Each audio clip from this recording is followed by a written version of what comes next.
Hello friend, আজ আমি দেখাবো আমি কি করে মিষ্টি তৈরি করি। প্রথমে ছানা নিলাম এবং অল্প পরিমাণে ময়দা নিলাম এবং খুবই সামান্য পরিমাণে খাওয়ার সোডা অ্যাড করে ভালো করে মেখে নিতে হবে।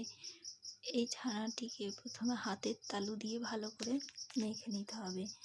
আমি দেখিয়ে দিচ্ছি কিভাবে মাখতে হবে। এইভাবে হাতের তালু দিয়ে ভালো করে ময়দা এবং ছানা আর খাওয়ার সোডা মিশিয়ে ভালো করে মেখে নিতে হবে। একটা ডো তৈরি করতে হবে। পুরো 30 মিনিট ধরে আমি এটিকে ভালো করে মেখে নিলাম। এবার আস্তে আস্তে মাখা হয়ে গেছে। তো বন্ধুরা, এই মিশ্রণটি দেখতেই পাচ্ছ কেমন পরিমাণে হয়েছে এবং এটি হালকা একটু শক্ত শক্ত মতো হবে, খুব বেশি নরমও হবে না আবার খুব বেশি শক্ত হবে না। এবার ধীরে ধীরে মাখাটি কমপ্লিট হয়ে গেছে। এইভাবেই কিন্তু মাখতে হবে হাতের তালু দিয়ে, নইলে ছানা থেকে তেল বেরিয়ে যাবে। এবার একটা ডো বানিয়ে নিলাম এবং ডো বানানোর পর এটা থেকে ছোট ছোট করে লেচি কেটে নেব এবং এই লেচি কাটা হয়ে গেলে তারপর আমি দেখাবো বাকি রেসিপিটুকু। তো বন্ধুরা, ছোট ছোট করে এইভাবে লেচি কেটে নিলাম। তো বন্ধুরা, এইভাবে কতগুলো লেচি কাটার পর আমি বাকি কাজটুকু করব এবং দুটো এলাচ এবং লবঙ্গ নিয়ে নিলাম। তো বন্ধুরা, একটি প্যান নিয়ে নিলাম এবং সেটিতে 2 কাপ মতো দিয়ে আর অল্প একটু জল দিলাম, তার 2.5 কাপ মতো জল দিয়ে দিলাম এবং যে কাপে জল নিয়েছি সেই কাপেই মেপে 1 কাপ পরিমাণ চিনি দিয়ে দেব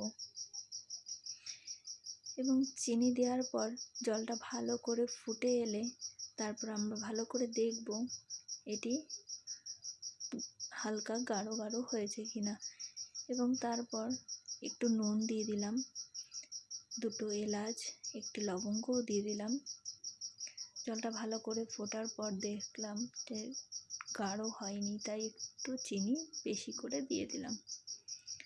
তারপর জলটা ভালো করে ফুটে এলে আমরা ভালো করে দেখে নেব এটি গাঢ়ত্ব কতটা হলো। তো বন্ধুরা, জলটা বেশ ভালো গাঢ় হয়ে এসেছে এবং এবার আমি লেচিগুলো দিয়ে দেব। একে একে করে সব দেওয়া হয়ে যাচ্ছে। তো এইভাবেই ফুটতে থাকবে এইটা, তবেই কিন্তু মিষ্টিগুলো ভালো করে ফুটবে এবং তোমরা হালকা আঁচ কমিয়ে দিয়ে ঢেকে দিতে পারো। পুরো 20 মিনিট ধরে আমি এই মিষ্টিটা ফোটাবো। একইভাবে ফোটানোর পর দেখলাম মিষ্টিটা বেশ ভালোই ফুলে গেছে এবং একটা মিষ্টি তুলে সেই মিষ্টিটাতে একটি কাঠি দিয়ে দেখে নেব যে মিষ্টিটা হয়েছে কিনা। যদি মিষ্টিটা না হয় তাহলে কাঠিতে একটু লেগে লেগে যাবে। তো আমার মিষ্টিটা দেখুন কোনো রকমভাবে লেগে নেই, তাই আমরা বুঝলাম যে মিষ্টিটা হয়ে গেছে। এবার একটু কেটে দেখাই মিষ্টিটা কেমন হয়েছে। তো বন্ধুরা, এই যে আমার মিষ্টি কেমন হলো। আমার মিষ্টি তৈরি হয়ে গেল। তো অল্প সময়ের মধ্যে অল্প খরচে এইভাবে বাড়িতে গরম গরম মিষ্টি তুলে নিতে পারেন বানিয়ে। তো বন্ধুরা, ভিডিওটি ভালো লাগলে সাবস্ক্রাইব করে দেবেন, লাইক, শেয়ার ও কমেন্ট করতে ভুলবেন না। তো বন্ধুরা, এইটুকুই ছিল আমার ভিডিও।